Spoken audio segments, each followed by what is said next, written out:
कुसुम देवी के लिए वास्तव में ये एक अच्छा जीवन था। प्यार में होने से बहुत ज्यादा जरूरी क्या हो सकता है। वजीर श्याम सिंह के साथ उनकी प्रेम कहानी ऐसी थी जो समय की कसौटी पर खरी नहीं उतर पाई। सौभाग्य से उन्हें कोई ऐसा मिल गया जो उनसे प्यार करता था और जरूरत पड़ने पर मुश्किल के समय में उनसे शादी करने को भी तैयार था। उनका प्यार उनके पति की अंतिम सांस तक चला। शिरीन ने महल मालिक को घूरते हुए कहा, तुम उनके बारे में इतने समय से जानते थे लेकिन तुमने कभी भी कुछ नहीं कहा। बेपरवाह होकर महल मालिक ने जवाब दिया, ये जरूरी नहीं था, वो तुम्हारी असली माँ नहीं है, वो सही थे। शिरीन ने बात करनी बंद कर दी और अपनी चाय की एक चुस्की ली। वो थोड़ा परेशान महसूस करने लगी क्योंकि महल मालिक का शरीर इस समय शराब का सेवन नहीं कर सकता था। उन्हें 2 दिनों के लिए सिर्फ चाय पीने की अनुमति थी। सौभाग्य से महल मालिक हमेशा से थोड़े अजीब रहे थे क्योंकि वो सिर्फ अपने कप और केतली का उपयोग करना पसंद करते थे। फिर चाहे वो कहीं भी जाएं, वो कभी ऐसा कुछ नहीं पीते थे जो उनका नहीं था। इस तरह कोई कुछ भी नहीं कहेगा, भले ही शिरीन ने सिर्फ अपनी ही चाय पी। जैसे ही समारोह शुरू हुआ, शिरीन अपनी बढ़ती उम्र के उत्सव को देखकर बड़ी खुश हुई। जब एक युवा महिला एक निश्चित उम्र तक पहुंचती थी तो एक बुजुर्ग, खासकर जो उसकी माँ होगी, उसे बालों पर सजाने के लिए एक मुकुट देती थी।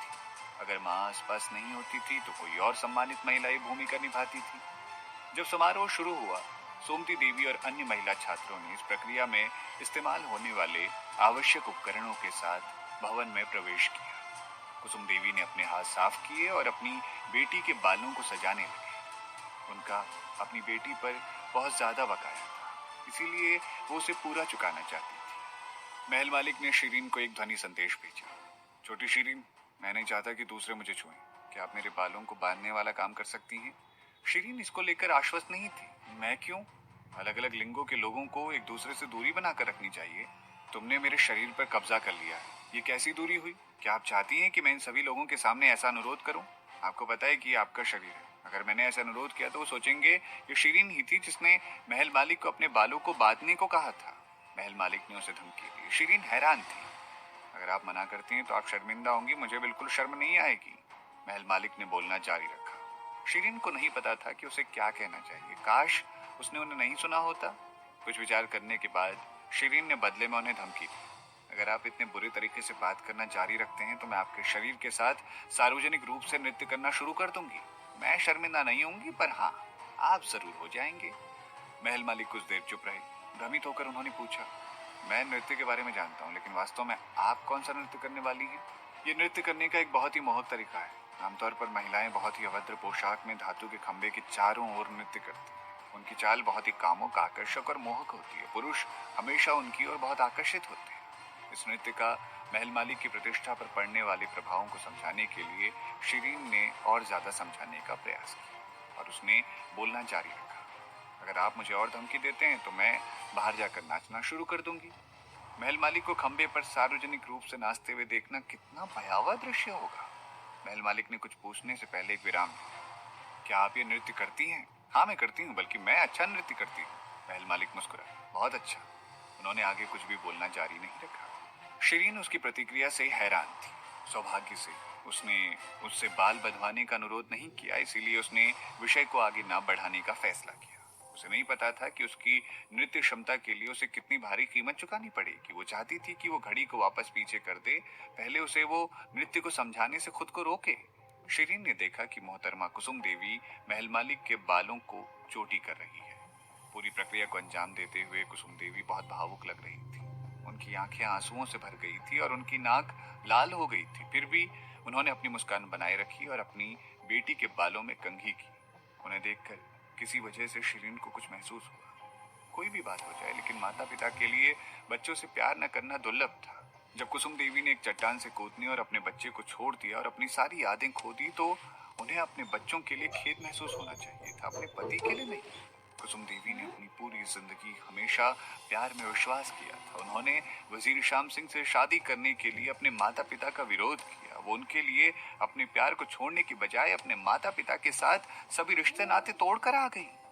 इसीलिए जब वो प्यार फीका पड़ गया तो उसने अपने बच्चों को आत्महत्या करने के बहाने छोड़ दिया। ये साफ नहीं था, ये सही था या गलत, लेकिन आज उन्होंने निसंदेह शिरीन को काफी प्रभावित कर दिया था। जिंदगी में सिर्फ प्यार ही नहीं, परिवार और दोस्त भी जरूरी होते हैं। अगर शिरीन के साथ भी ऐसा ही होता, अगर वो अब उस आदमी से प्यार नहीं करती, तो उसे इस बात की भी परवाह नहीं होती जब वो दूसरी पत्नी से शादी करने जा रहा होता। वो सिर्फ अपने परिवार के लिए कुछ दृढ़ कदम लेने की कोशिश करती और शकुंतला देवी के खिलाफ वजीर श्याम सिंह के अपराध बोध का इस्तेमाल करती, ताकि वो अपने दोनों बच्चों के लिए सर्वोत्तम शिक्षा प्राप्त करवा सके। कुछ साल बाद वो अभी भी दुनिया पर हावी हो सकती थी। शिरीन अपने विचारों की गहराई में डूबी हुई थी, जैसे कि वो समय के साथ रथ यात्रा कर रही हो और कुसुम देवी के शरीर में उतर गई हो। यहाँ तक कि अगर वो वजीर श्याम सिंह के निवास में भी नहीं रहना चाहती हो, तो भी वो खुद को नहीं मारेगी और कुसुम देवी को सभी फायदे देगी। वो वजीर श्याम सिंह के साथ एक मजबूत रिश्ता जमाने की कोशिश कर सकती थी, शकुंतला देवी को मारने की योजना बना सकती थी और उसके बाद अपने बच्चों के साथ वहां से भाग सकती थी। वो बाहरी दुनिया में नाम कमाने की कोशिश कर सकती थी।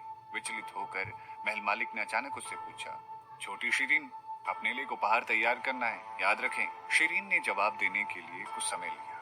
तुम क्या चाहते हो, मैं तुम्हें क्या दूं? उन्होंने झिझक कर कहा, मुझे वैसे भी तुमसे कोई तोहफा नहीं चाहिए। उनसे कुछ भी लेना एक बुरा विचार था। वो शायद शिरीन के लिए एक बहुत बड़ी मुसीबत का कारण बनेगा। सहज रूप से वो उनसे कुछ भी लेना नहीं चाहती थी, इसलिए उसने उनसे कुछ भी लेने से इनकार कर दिया।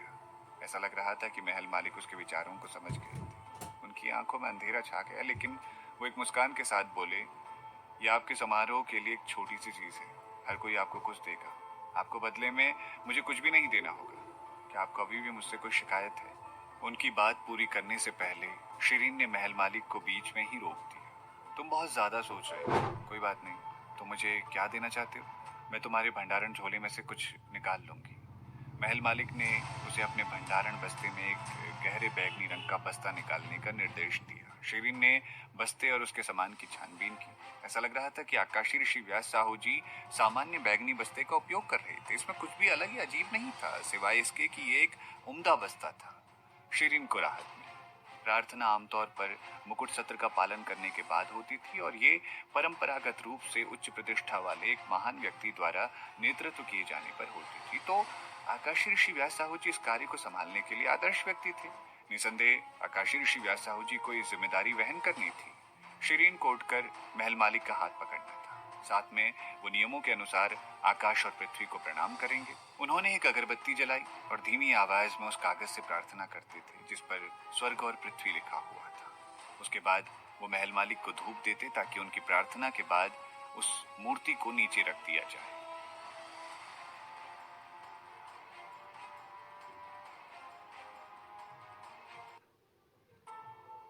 शिरीन को ऐसा एहसास हुआ कि मुकुट समारोह में बहुत मुश्किल औपचारिकताएं थी। ये लगभग एक शादी के समारोह की तरह मुश्किल था। मुश्किलों ने उसे थोड़ा बेसब्र बना दिया, क्योंकि उसे ज्यादा कुछ करने की जरूरत नहीं थी। उसे सिर्फ प्रार्थना करनी थी और महल मालिक को धूप और अगरबत्ती देनी थी। फिर खुश होकर उसने महल मालिक को घुटने टेकते हुए देखा, क्योंकि वो शिरीन के शरीर के साथ झुक रहे थे। शिरीन मदद नहीं कर सकी, लेकिन महल मालिक को खुद को असहज परिस्थितियों में डालते हुए देखकर वो बड़ी खुश हो रही थी। इन परिस्थितियों का आमतौर पर सामना उसे नहीं करना पड़ता था। महल मालिक हमेशा से बहुत श्रेष्ठ हो रहे थे, क्योंकि प्रभु के अलावा किसी और के सामने वो नहीं झुकते थे। वो आखिरकार उन्हें एक बार के लिए मूर्ख बनता देख सकती थी। अचानक महल मालिक को चौकन्ना कर दिया गया और वो अगरबत्ती की मूर्ति को नीचे रखने की कोशिश करते वक्त गिर गए। अजीब तरह से वो उसकी बाहों में गिर गए। इसीलिए आकाशी ऋषि व्यास साहू जी के हाथों में अब शिरीन का गर्म और कोमल शरीर था। असली शिरीन ने भी अनजाने में अपना संतुलन खो दिया और शिरीन को पकड़े हुए घुटने टेक दिए। जब उसे आखिरकार समझ आया कि क्या हुआ, तो दोनों पहले से ही फर्श पर अगल बगल घुटने टेक कर बैठे हुए थे। महल मालिक लगातार चीजों के बारे में जानने की कोशिश करने लगे। तभी उन्होंने अगरबत्ती की मूर्ति को नीचे रखने का मौका पा लिया। हालांकि सभी घटनाओं का होना सिर्फ एक संयोग था, लेकिन ऐसा लग रहा था मानो वो दोनों किसी विवाह समारोह के हिस्से के रूप में स्वर्ग और पृथ्वी को नमन कर रहे हैं। और फिर शिरीन उठने की कोशिश करने लगी। हालांकि जब उसने खड़े होने की कोशिश की तो उसका पैर फिसल गया, क्योंकि वो कमजोर हो गई थी। वो वापस घुटने टेक कर बैठ गई। दोनों बिल्कुल शादी समारोह के दौरान एक दूसरे को नमन करते हुए पति पत्नी की तरह लग गए थे। बड़े मौर्य संत जी जो एक तरफ खड़े थे और उन्हें झुकते हुए देख रहे थे, वो और पीछे नहीं हट सकते थे और उन्होंने एक कदम आगे बढ़ाया। आकाशी ऋषि व्यास साहू जी, आप ये क्या कर रहे हैं? शिरीन अपनी बेचैनी जाहिर नहीं कर सकती थी और उसे चुपचाप सहना पड़ा था। वो जानती थी कि दोनों कार्यों में कुछ तो अजीब था जो उसने अभी किया था। महल मालिक ने शायद उससे ऐसा करवाने के लिए किया था, लेकिन वो साफ तौर पर इशारा भी नहीं कर सकती थी। वो खड़ी हो गई और उसने बड़े मौर्य संत जी को जवाब देने के लिए उचित कारण खोजने की कोशिश की। और फिर शांति से महल मालिक ने खड़े होकर बड़े मौर्य संत जी पर नजर डाली और कहा, बड़े मौर्य संत जी, महल मालिक गिर गए थे जब मैं उनसे टकरा गई। आप राई का पहाड़ क्यों बना रहे हैं? बड़े मौर्य संत जी की आंखों में दर्द के निशान थे। शिरीन, महल मालिक ने धीरे से उसकी ओर सर हिलाया। शिरीन ने शांत आवाज निकालकर उन्हें कहा, बड़े मौर्य संत जी, कृपया अपनी जगह पर लौट जाएं। मैं बाद में आपसे आकर मिलता हूँ। बड़े मौर्य संत जी दंग रह गए और वो चुपचाप अपनी कुर्सी पर लौट आए। बड़ी हताशा में शिरीन ने बड़े मौर्य संत जी के साथ चीजों को ठीक किया था, इसीलिए असली शिरीन ने महल मालिक को गुस्से में देखते हुए कहा, महल मालिक, उन्हें चोट पहुंचाने के लिए कुछ भी करने के लिए मेरे शरीर का उपयोग मत करो। महल मालिक ने उसकी ओर देखा और कहा, तो क्या मुझे आप पर चिल्लाने देना चाहिए था? शिरीन ने अपना माथा सिकोड़ते हुए कहा, वो मुझे नहीं बल्कि आपको डांट रही थी। लेकिन तुम वही हो जो अभी मेरे शरीर के अंदर हो। तो क्या वो सही थे? क्या आप वो नहीं थे जिसने मुझे 2 बार झुकाया? शिरीन ने अपने संदेह को बोलने से खुद को रोका नहीं। महल मालिक कुछ पल के लिए हैरान हो गए, लेकिन उन्होंने जवाब दिया, हाँ, क्यों किया ऐसा आपने? पूरे समारोह का उद्देश्य आपके लिए है। ये आप होनी चाहिए जो स्वर्ग और पृथ्वी को नमन करे। हम अपने शरीर को बदलकर भीड़ को मूर्ख बना सकते हैं, लेकिन हम स्वर्ग और पृथ्वी का अपमान नहीं कर सकते। आपको झुकना चाहिए।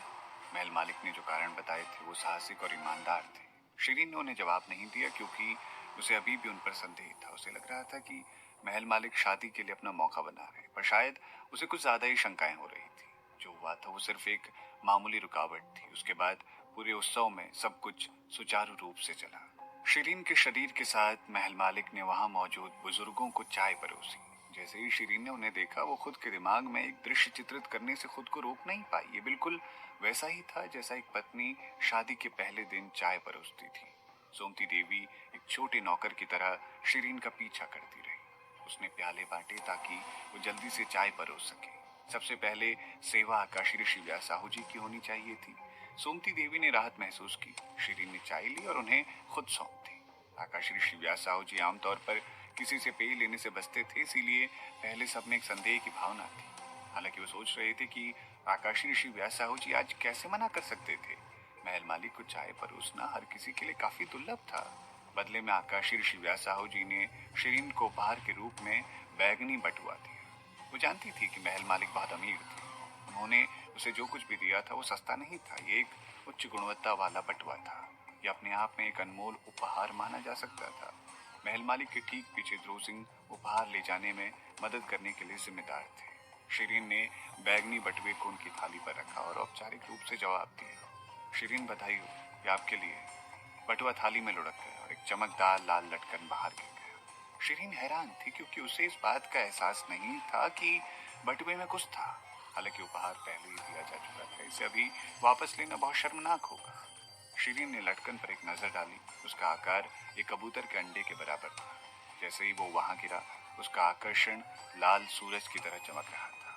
शिरीन दुर्लभ खजांची को पहचानने में काबिल थी, लेकिन फिलहाल वो लटकन की सामग्री बता नहीं पा रही थी। वो सिर्फ इतना बता सकती थी कि ये असाधारण लग रहा था।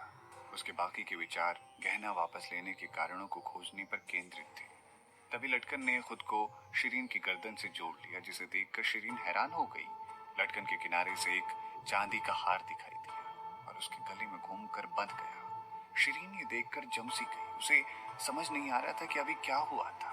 भीड़ ने एक आवाज सुनी, दो मुहा, ये एक दो मुहा पत्थर है। जाहिर तौर पर शिरीन को इस दो मुहे पत्थर के बारे में कुछ भी नहीं पता था। उसका सब कुछ जानने वाला छोटू उस्ताद दृढ़ पत्थर कंगन महल मालिक की कलाई पर था। जब से उन्होंने शरीर बदला था, उसे इसके बारे में बिल्कुल नहीं पता था। ठीक इसी समय वो इसी जानकारी के साथ उसकी मदद नहीं कर सकता था जिसकी उसे जरूरत थी। हालांकि वो बता सकती थी कि पत्थर अमूल्य था, नहीं तो महर्षि विद्यालय के संरक्षक, जो ऐसी चीजों को देखने के आदी थे, हैरानी से हाँफते नहीं। उन्होंने न सिर्फ दो मुहे पत्थर को पहचाना, वो उस बस्ते को भी जानते थे। आकाशी ऋषि व्यास साहू जी, क्या ये नागलोक बस्ता नहीं है? हे भगवान, ये नागलोक बटुआ ही है। शिरीन ने कुछ नहीं कहा। उसने नागलोक बटुए के बारे में सुना था। इसकी गुणवत्ता को सर्वश्रेष्ठ माना जाता था। दिव्य चरित्र के अनुसार सिर्फ आकाशी ऋषि व्यास साहू जी और भगवान जी के पास ही बटुए थे। एक साधारण उम्दा भंडारण झोला सिर्फ वस्तुओं को ले जा सकता था, फिर चाहे उनका आकार कितना भी बड़ा क्यों ना हो, लेकिन वो कोई भी जीवित वस्तु नहीं ले जा सकते थे, सिर्फ निर्जीव वस्तुएं। हालांकि नाग लोग बटुए को उसके विशाल स्थान के लिए जाना जाता था और ऐसा कुछ भी नहीं था जिसे वो उसमें साथ नहीं ले जा सकते थे। इससे भी महत्वपूर्ण बात ये थी कि ये जीवित चीजों को भी ले जाने में सक्षम था, जैसे कि राजसी जीव और यहाँ तक कि इंसान भी। बट वह अपनी तरह का एक ही था। इसके सटीक मूल्य का पता करना असंभव था क्योंकि ये सिर्फ कुछ ही खास लोगों से उपलब्ध था। बट वह अपनी तरह का एक ही था। इसके सटीक मूल्य का पता करना असंभव था क्योंकि ये सिर्फ कुछ लोगों के लिए ही खास तौर से उपलब्ध था। बहुतों ने इसे पहले नहीं देखा था और ज्यादातर लोगों ने इसके महल मालिक के होने के बारे में सोचा भी नहीं होगा। सभी हैरान थे कि सच में आकाशी ऋषि व्यास साहू जी वास्तव में इतना कीमती उपहार देने जितने उदार थे। ऐसा लग रहा था कि उन्होंने अभी भी शिरीन की ओर आंखें नहीं मूंदी थी।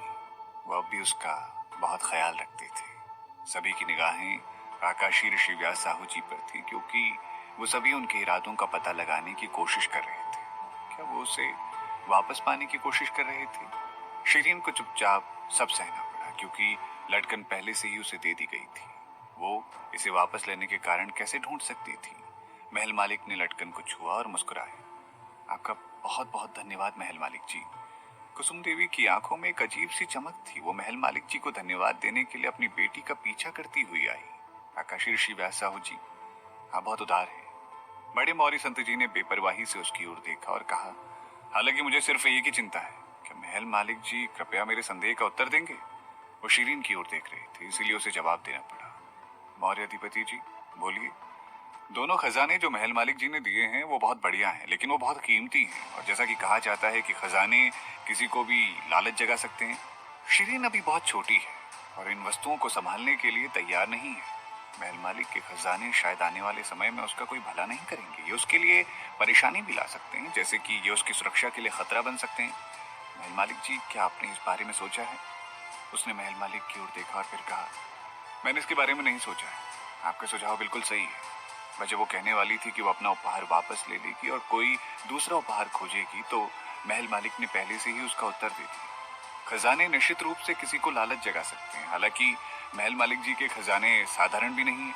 अगर कोई भी खजाने पर अपना हाथ रखना चाहता है तो वो उन्हें पहनने की हिम्मत भी नहीं करेगा और मुझे यकीन है कि महल मालिक चोरों को इतनी आसानी से जाने तो नहीं देंगे ना। महल मालिक जी ने आज सुबह मुझे बताया था कि नाग लोग बटुआ अपने मालिक को पहचान सकता है। एक बार पहचान तय हो जाने के बाद दूसरे के हाथ में होने पर इसका कोई फायदा नहीं होगा। ये चोरों को भी अपनी चपेट में ले लेगा और उनकी आत्मा हमेशा के लिए इस बस्ते में फंस जाएगी। महल मालिक ने यहाँ तक कहा कि नाग लोग बटुआ अलग होने पर अपने मालिक के पास वापस आ जाएगा, इसीलिए दूसरों के लिए इसे चुराना असंभव है। दिव्य महल मालिक जी ने मुझे जो उपहार दिए हैं उनमें जोखिम का कोई संकेत ही नहीं है। महल मालिक ने जो कुछ उसे पहले से दिया है वो उसे वापस कैसे ले सकते हैं? शिरीन हैरान थी। वो नहीं जानती थी कि नाग लोग बटुए में इतनी सारी क्षमताएं हैं। महल मालिक ने उस ओर अपनी निगाहें फेरी। आकाशी ऋषि व्यास साहू जी, आपने मुझे ये भी बताया था कि खजाना चेतावनी दे सकता है। अगर मैं इसे अपने साथ ले जाऊं तो खजाना संकट के समय महल मालिक जी को चेतावनी भेजेगा। किसी भी खतरे की आसानी से पहचान करने के लिए महल मालिक को आवश्यक जानकारी प्रदान करेगा। ये मेरी रक्षा कर सकता है, इसलिए खजाने को मेरे लिए एक ताबीज के रूप में माना जाना चाहिए। ये खतरा कैसे हो सकता है? शिरीन ने देखा कि वो बड़बड़ा रहे थे। वो जितना अधिक बोलते थे वो उतना ही असहाय महसूस करती थी। वो जानती थी कि वो अपनी ताकत पर जोर देने की कोशिश कर रहे थे ताकि दूसरों के से चुराने के विचारों को खारिज करने की कोशिश की जा सके। हालांकि उन्होंने जो कुछ भी कहा था वो खास बड़े मौर्य संत जी के लिए भी था, क्योंकि शिरीन ने बड़ी चतुराई से इसे इस तरह से व्यक्त किया था। आकाशी ऋषि व्यास साहू जी कुछ भी कह नहीं सकते थे। वो इसे वापस लेना चाहते थे और सच्चाई कोई नहीं जान सका, इसीलिए यहाँ तक कि शिरीन को भी उस कहानी के साथ खेलना पड़ा। शिरीन, मुझे विश्वास नहीं हो रहा है कि आपको हमारे द्वारा चर्चा की गई हर एक बात याद है, क्योंकि मैंने आपको ये एक उपहार के रूप में दिया है, इसलिए मैं इसे वापस नहीं लूंगा। बेशक बड़े मौर्य संत जी कुछ नहीं कर सकते थे क्योंकि ये सब पहले से ही सुलझ चुका था। उन्हें कुछ भी बोलने की जरूरत नहीं पड़ी, सब कुछ उनके चेहरे पर था। सौभाग्य से उन्होंने भी शिरीन को एक असाधारण उपहार देना था। ये एक तेज जादू की लोहे की तलवार थी और 8वें स्तर की गोलियों की एक बोतल थी, और वो दोनों ही काफी महंगे और उत्तम थे। हालांकि उतने शानदार नहीं थे जितना महल मालिक द्वारा दिए गए उपहार थे। वास्तव में शिरीन तलवार और गोलियां बहुत बुरी तरह से चाहती थी, इसीलिए वो परेशान थी कि महल मालिक उसकी ओर से इसे लेने को मना कर देंगे। इसीलिए उसने जल्दी से एक निर्देशित संचार संदेश दिया। महल मालिक, आपको इन दोनों वस्तुओं को स्वीकार करना है। महल मालिक ने उसकी तरफ देखा लेकिन चुप रहे। जब उन्होंने उसे उपहार दिए तो उन्होंने बड़े मौर्य संत जी को धन्यवाद कहा, लेकिन फिर उन्हें उस थाली पर फेंक दिया जिसे ध्रुव सिंह ने पकड़ रखा था। उन्होंने बड़े मौर्य संत जी के साथ बहुत ही गंदे तरीके से व्यवहार किया। इसमें कोई हैरानी की बात नहीं थी कि बड़े मौर्य संत जी को इस तरह के व्यवहार से बुरा लगा था। शिरीन पूरी रात बड़े मौर्य संत जी पर नजरें रखी हुई थी। उसे कुछ भी ठीक नहीं लगा और उसने देखा कि वो दुखी हो रहे थे। शिरीन निराश हो रखी थी। जब वो अपने घर में थी तब उसे पता नहीं था कि महल मालिक ने उसकी ओर से बड़े मौर्य संत जी को क्या कहा था। शिरीन को चीजों को ठीक करने का तरीका खोजने की जरूरत थी। उसने महल मालिक को एक और संदेश भेजा। महल मालिक, मुझे परवाह नहीं है कि आप अभी क्या योजना बना रहे हैं, लेकिन मेरी पहचान का उपयोग करके मेरे रिश्तों को खराब करना बंद कर दे, वरना मैं उन्हें इस सब के बारे में बता दूंगी कि हमने शरीफ की अदला बदली कर ली है। महल मालिक के ग्लास उठाने के लिए मुड़ने ही वाले थे, लेकिन उसकी बातें सुनकर उसके हाथ कांपने लग पड़े। उन्होंने जवाब दिया, शिरीन, अगर आप सच में उससे कहेंगी तो मैं शायद मर जाऊंगा। आपको यकीन है कि आप ऐसा करना चाहती हो? शिरीन ने मुंह फेर लिया और बहादुरी से जवाब दिया, तो आपको खुद का व्यवहार भी अच्छा करना चाहिए और हमारे रिश्ते को बर्बाद करना बंद कर देना चाहिए। आप सच में उसे बहुत पसंद करती हो। शिरीन शक की कोई गुंजाइश नहीं छोड़ना चाहती थी, इसीलिए उसने कहा, हाँ। आप उसके लिए मेरा बलिदान करना चाहेंगी? शिरीन एक सेकंड के लिए चुप हो गई, लेकिन फिर उसने जवाब दिया, हाँ। ये सुनने पर महल मालिक ने बात करना बंद कर दिया और अपनी ओर से अन्य लोगों को चाय पिलाना जारी रखा। कुसुम देवी ने भी एक उपहार तैयार किया था और उनका उपहार काफी अनोखा था। ये उपहार एक काले जेड से बना था। शिरीन वो उपहार देखकर दंग रह गई। काली जेड चूड़ी जोड़ी में आने वाली चीज थी। ऐसी एक तो अतीत में महल मालिक जी को उनकी सगाई के सबूत के रूप में कुसुम देवी द्वारा दिया गया था, लेकिन जब वो इसे खत्म करने के लिए सहमत हुई तो इसे शिरीन को वापस कर दिया गया था। शिरीन को शक था कि उसकी और महल मालिक के बीच की सगाई नकली थी और उन्होंने एक मरे हुए व्यक्ति से चूड़ी पाई थी। हालांकि जब उन्होंने कुसुम देवी को एक और अपने कब्जे में रखा हुआ देखा तो वो जानती थी कि महल मालिक ने उसे जो कंगन पहले दिखाया था वो असली था। दरअसल अतीत में उसके साथ शिरीन की शादी की व्यवस्था की गई थी। काले जेड की चूड़ियों को अब एक साथ जोड़ा गया था, जिससे शिरीन को एक अजीब सा एहसास हुआ। सौभाग्य से महल मालिक ने इस पर ध्यान नहीं दिया। उन्होंने कंगन को लेने के बाद थाली पर रख दिया और फिर उन्हें और अधिक उपहार मिलते गए। वास्तव में उन सभी को शिरीन के लिए एक अच्छा तोहफा तैयार करना था। कई तरह के उपहार थे और उन्हें सूचीबद्ध करने में काफी समय लगेगा। ध्रुव सिंह उपहारों को इकट्ठा करने में मदद कर रहे थे। हालांकि बहुत सारे उपहार थे। सौभाग्य से वो एक शानदार भंडारण झोला लाने जितना समझदार थे, जो एक के बाद एक उपहारों को खुद में समा सकता था। जल्द ही सब कुछ भंडारण झोले में बंद कर दिया गया था। इतने सारे उपहार जमा करने के बावजूद बस्ता अभी भी खाली जैसा लग रहा था। आखिरकार समारोह समापन हो गया। कुछ लोग परेशान थे जबकि अन्य रोमांचित थे। समारोह एक बड़ी सफलता थी। इसके उलट सुमति देवी का आंगन कुछ ज्यादा ही शांत लग रहा था, क्योंकि उसके बगल में कोई नहीं था। उसकी चोटें शिरीन की तुलना में अधिक गंभीर थी। उसकी कुछ पसलियां टूट गई थी और महल मालिक ने उसके सीने में तलवार भी मारी थी। हालांकि सुमति देवी ने तलवार को पिघलाने के लिए अपने खून का इस्तेमाल किया, लेकिन घाव अभी भी वहां था। इसके अलावा उनकी टूटी हुई पसलियों का हाल ही में इलाज किया गया था। सामान्य लोगों को इस तरह की अंदरूनी चोटों से उबरने के लिए 100 दिनों की जरूरत हो सकती है, लेकिन सुमति देवी को ठीक होने के लिए सिर्फ 8 से 10 दिनों की आवश्यकता थी। हालांकि उसके दिल की चोटें उसके शरीर की तुलना में काफी बड़ी थी। वास्तव में महल मालिक ने हमेशा उसके साथ अच्छा व्यवहार नहीं किया था। वो सिर्फ काम के मामलों पर उसके साथ बातचीत करते। हालांकि उसने उन्हें सब कुछ दिया और हार मानने से इनकार कर दिया। ये ठीक वैसा ही था जैसे एक कीट पतंगा एक लौ की ओर आकर्षित होता है। बाकी लड़कियों ने आत्महत्या कर ली होती अगर उन्हें महल मालिक के इस तरह के बुरे व्यवहार का सामना करना पड़ता, लेकिन सुमति देवी एक जिद्दी व्यक्ति थी। वो उनके प्रति आसक्त थी और उन्हें प्यार करने का उसे कभी पछतावा नहीं हुआ। बहरहाल यह स्पष्ट हो गया था कि वो एक ही पृष्ठ पर नहीं थी, क्योंकि उसका प्यार कभी भी आपसी नहीं था। आखिरकार शाम को उससे कोई मिलने आया। ये सुमति देवी की सबसे अच्छी दोस्त थी शीतल कुमारी। उसको देखकर साफ था कि वो अभी किसी दावत से आई थी। वो सुमति देवी के लिए कुछ खाना लेकर आई और कभी भी ये बोलना बंद नहीं किया कि शिरीन के समारोह में माहौल कितना शानदार है। उसने यहाँ तक कहा कि महल मालिक जी ने शिरीन को कई महंगे उपहार दिए थे। सुमति देवी को एक खबर ऐसे मिली कि जैसे उसके दिल में कुछ चाकू छुरा घोंप दिया गया। उससे कुछ कहा नहीं गया और वो कुछ भी कहना भी नहीं चाहती थी। वो खुद को शर्मिंदा नहीं करना चाहती थी। शुरू में उसने शिरीन को शर्मसार करने की योजना बनाई थी, लेकिन उसे उम्मीद नहीं थी कि अंत में उसे खुद से ही अपमानित होना पड़ेगा। शीतल कुमारी आई और अचानक चली गई, जबकि सुमति देवी के दिल में एक बार फिर से जलन पैदा हो गई थी। आखिर क्यों क्यों महल मालिक जी? वो शिरीन से कहीं बेहतर थी, फिर भी शिरीन सबका ध्यान आकर्षित करने में सक्षम क्यों थी? प्यार को लेकर हर किसी की अलग अलग धारणा होती है। अगर शिरीन उसकी जगह पर होती तो वो उन्हें छोड़ देती। अगर दूसरे पक्ष का उससे प्यार करने का इरादा नहीं होता तो चाहे वो कितना भी प्यार करती हो, फिर वो किसी और को ढूंढती। भले ही वो दुखी हो जाती, लेकिन वो उन्हें सच्चा आशीर्वाद देती थी। अगर आप किसी से प्यार करते हैं तो आप उसके लिए सबसे अच्छे की उम्मीद करते हैं। आप उनके लिए उनकी खुशी पाने की प्रार्थना करेंगे, भले ही आप उन्हें मुस्कान देने वाले ना हो, और कम से कम तुम उनकी खुशी को नष्ट करने की कोशिश तो नहीं करोगे। हालांकि सुमति देवी ने कभी ऐसा नहीं सोचा था। उसका प्यार जिद्दी और आक्रामक था। अगर उसे उनका प्यार नहीं मिला तो वो उनकी प्रेमिका पर हमला कर देगी, वो सब कुछ बर्बाद कर देगी। शिरीन ने पहले भी उस पर हमला नहीं किया था, लेकिन सुमति देवी ने उसे अपना दुश्मन बना लिया और उसे नष्ट करने की कोशिश की। इस बार में मुकाबला हारने पर उसने अपनी गलतियों को नहीं दर्शाया, बल्कि इसके बजाय शिरीन को दोष देने की कोशिश की। उसने सोचा कि क्यों सभी ने उसकी रक्षा की और उसे माफ कर दिया, लेकिन किसी ने भी उसके पास आने की जहमत नहीं उठाई। ये शायद महल मालिक की वजह से था, लेकिन महर्षि विद्यालय में हर कोई शेर की खाल में भेड़िया था। महर्षि विद्यालय में रात के समय लोग आमतौर पर खाना खाते थे या अपने घरों में युद्ध कला तकनीक का अभ्यास करते थे। उसके पास हिस्सा लेने के लिए शायद ही कोई बाहरी गतिविधियां होती थी। सुमति देवी किसी को नहीं मिलना चाहती थी, इसीलिए वो इस समय अपने भविष्य के बारे में सोचने के लिए टहलते हुए बाहर निकली। महल मालिक ने उसे दंडित किया था, लेकिन वो एक स्वर्ग की उपहार शिष्या थी, इसीलिए महल मालिक सुरा सिंह जी उसे बाहर निकलने के लिए नहीं रोक सकते थे। थोड़ी देर बाद लोग इस घटना को भूल जाएंगे, इसीलिए उसे सिर्फ आधे महीने का आराम करना चाहिए और खुद को सुधारना चाहिए, फिर सब कुछ सामान्य हो सकता है। आखिरकार वो अभी भी जवान थी, उसके लिए माफी मांगना आसान था। उसने महर्षि विद्यालय में अपने भविष्य के बारे में ज्यादा नहीं सोचा था, लेकिन उसकी चिंता शिरीन पर हमला करने का तरीका खोजने की थी। चलते चलते वो इस बारे में सोच रही थी, अचानक उसे लगा कि उसने कुछ देखा है और उसने तुरंत अपना सर उठा लिया, लेकिन उसका पूरा शरीर अकड़ गया।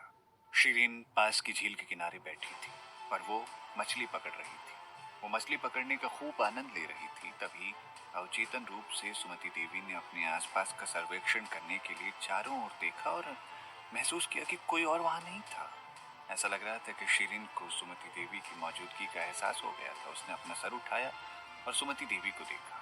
हालांकि ये सिर्फ एक झलक थी और कुछ नहीं था। फिर उसने अपनी नजर वापस मछली पकड़ने वाली छड़ी की ओर घुमाई। सुमति देवी गुस्से में थी। उसके सीने में बहुत दर्द हो रहा था, लेकिन वो शिरीन से डरती नहीं थी। उसने शिरीन को अपनी प्रतियोगी के रूप में भी नहीं देखा। शिरीन ने लड़ाई जीत ली थी, उसके साथियों ने उसकी मदद की थी, वरना वो हार जाती और वो उसके जूते भी उसके आसपास आने के योग्य नहीं थे।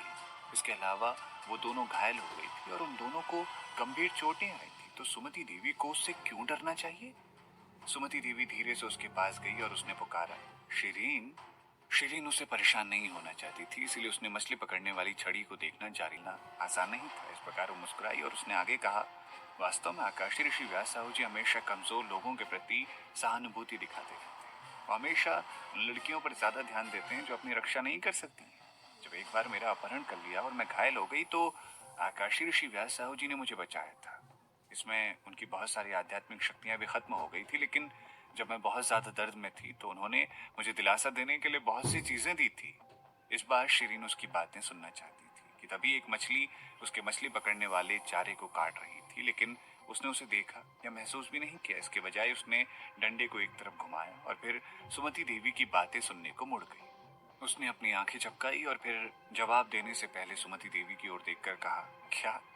मुझे विश्वास नहीं हो रहा, उन्होंने तुम्हें क्या दिया? सुमति देवी रुक गई। फिर एक बुरी सी मुस्कान के साथ उसने कहा, आकाशी ऋषि व्यास साहू जी की जो भी चीजें हैं वो बहुत अच्छी हैं और सभी मूल्यवान हैं। मैं उन चीजों को आपको क्यों दिखाऊं? शिरीन ने कहा, अगर आप मुझे नहीं बताती हैं तो आप कैसे सोच सकती हैं कि मैं आप पर विश्वास करूं?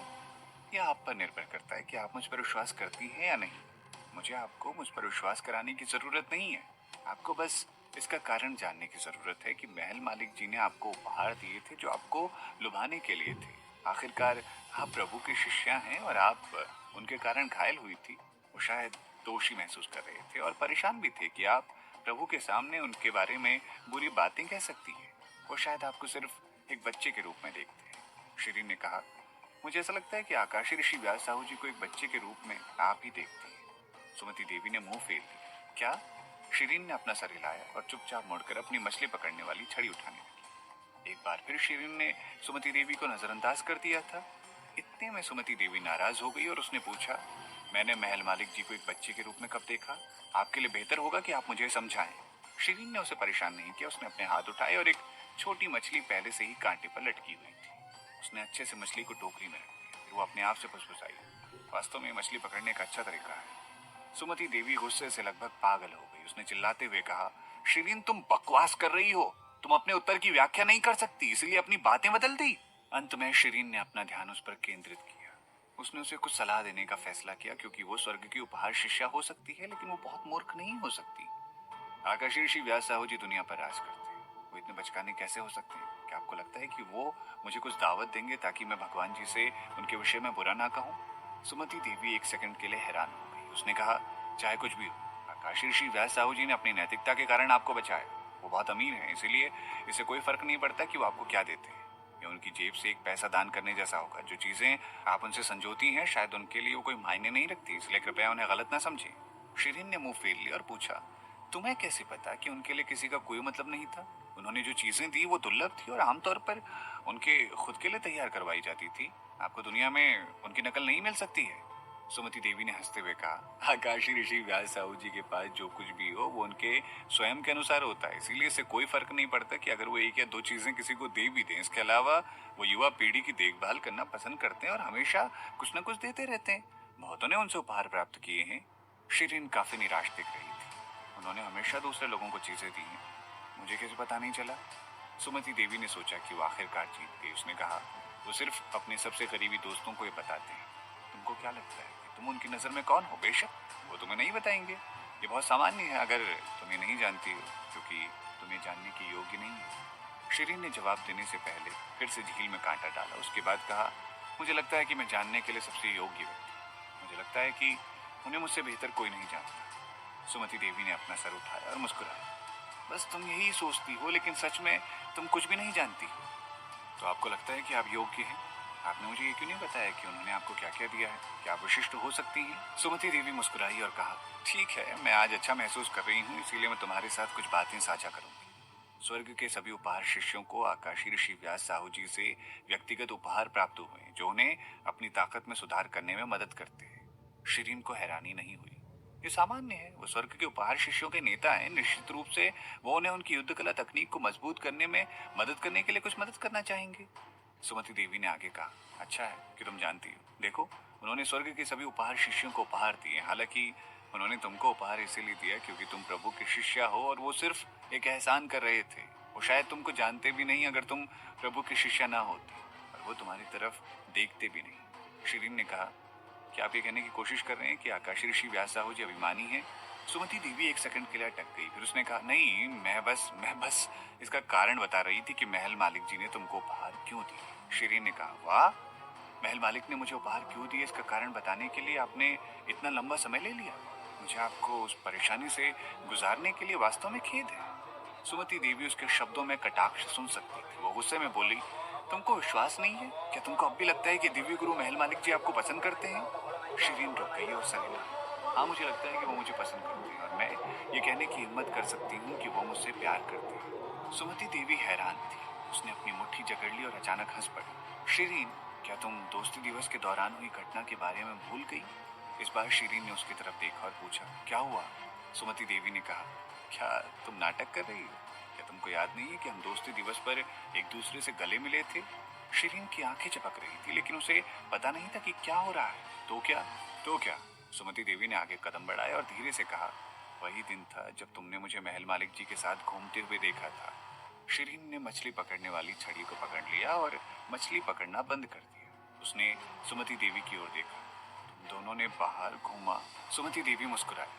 हाँ, तुमने हमें देखा। वो मेरे साथ आए थे और हम रात के बाजार में घूम रहे थे। हमने रात की आतिशबाजी देखी और हमने गुलाब झील के किनारे पर दिए भी छोड़े थे, जो कि जोड़े हमेशा के लिए एक साथ रहने के लिए करते हैं।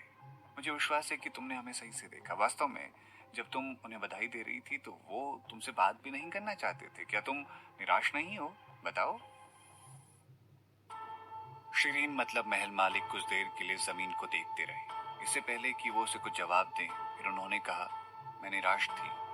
सुमति देवी ये खबर सुनकर खुश हुई, क्योंकि आखिरकार उसे अपने शिकार पर हमला करने के लिए एक कमजोर बिंदु मिल गया था। उसने गर्व से कहा, मुझे पता है कि आप परेशान थी और आप जानबूझकर हमारा अभिवादन करने आई थी, ताकि आप पक्का कर सकें कि क्या वो महल मालिक जी थे या नहीं। भले ही आप बहुत शांत दिख रही थी, लेकिन मुझे पता था कि आप अपने दिल के अंदर ही अंदर रो रही है। क्यों, है ना? आपको खुद को मुस्कुराने के लिए मजबूर करना पड़ा था।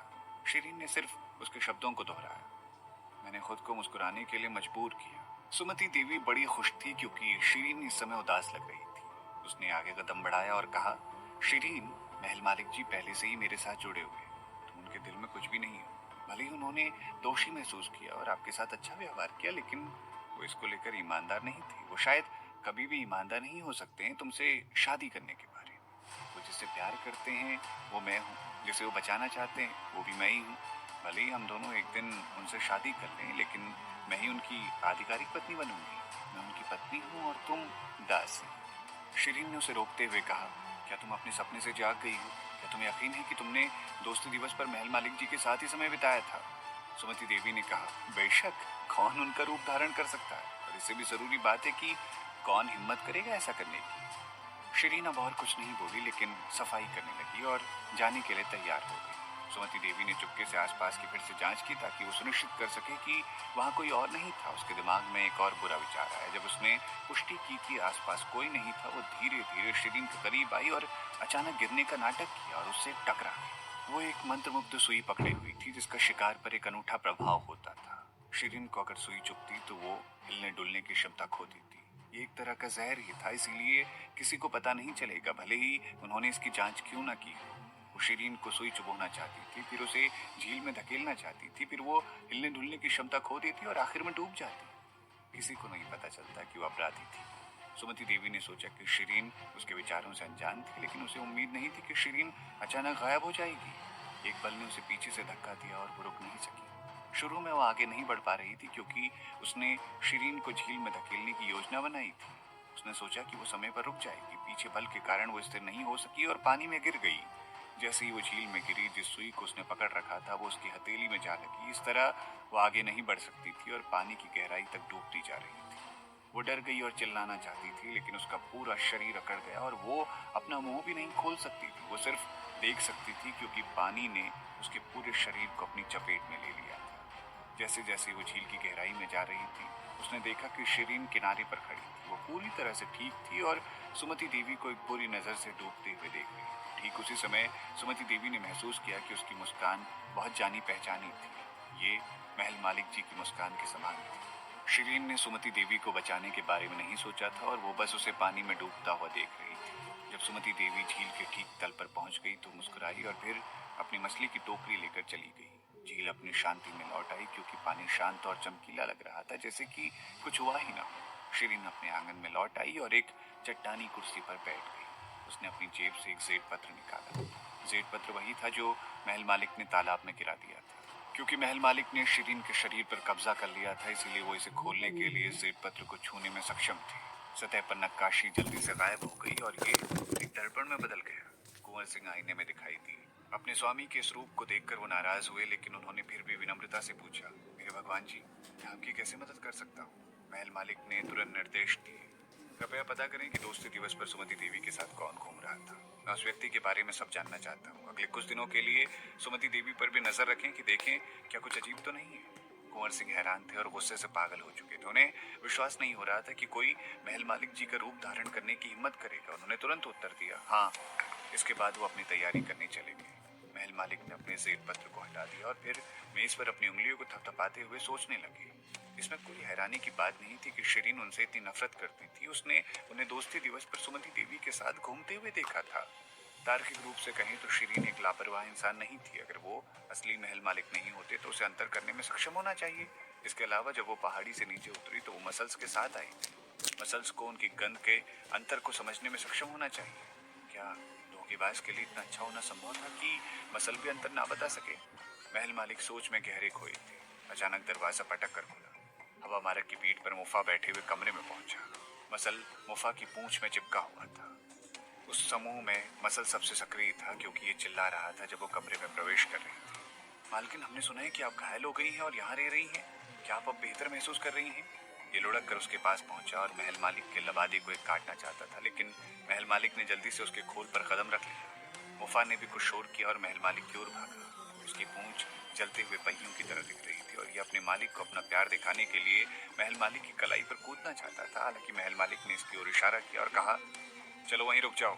हालांकि वो शिरीन के शरीर का उपयोग कर रहे थे, लेकिन उनकी आभा शक्तिशाली थी। जानवर उनके पास के वातावरण के प्रति संवेदनशील होते थे, इसीलिए मुफा ने और करीब जाने की हिम्मत नहीं की और महल मालिक को दयनीय भाव से देखता रहा, क्योंकि उसे समझ नहीं आ रहा था कि उसकी मालकिन ने उसे अपने करीब क्यों नहीं आने दिया। बेशक महल मालिक को उम्मीद नहीं थी कि उसकी कार्यवाही से युवा जानवर को चोट पहुंची थी, और सच कहूं तो उन्होंने परवाह भी नहीं की इस चीज की। सभी को शांत होने के बाद उन्होंने कहा, आप तीन लोग यहीं रहें, मुझे आपसे कुछ पूछना है। वास्तव में वो सिर्फ मसल से बात कर रही थी, क्योंकि वो अकेला था जो इंसानी भाषा में बात कर सकता था।